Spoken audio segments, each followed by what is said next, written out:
Okay.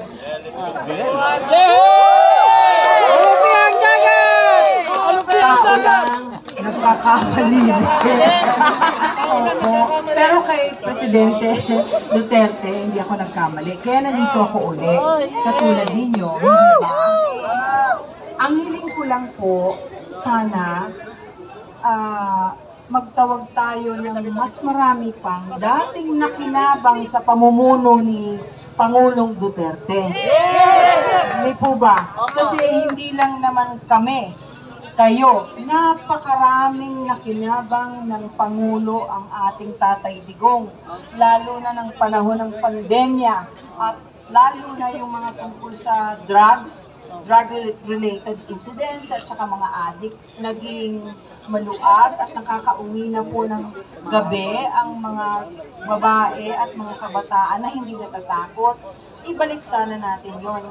Huwag nating pababayaang maabuso at takutin ang ating dating presidente. Suportahan po natin si Tatay Digong at si VP Inday Sara. Duterte! Duterte! Duterte! Forever. Nagkamali ako, sorry mo. Ay, mali! Ay, mali!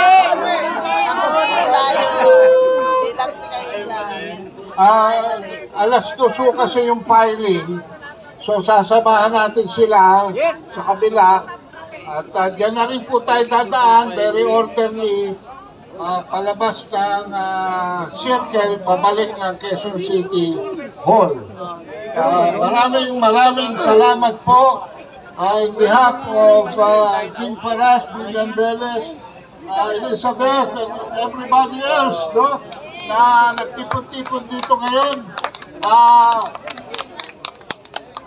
Bantayan lang po natin, alerto tayo sa ating mga social media para sa mga abiso kung kailan ang susunod na event sa speak day ng ating Pangulong Duterte. Maraming salamat po sa inyong pagdalo.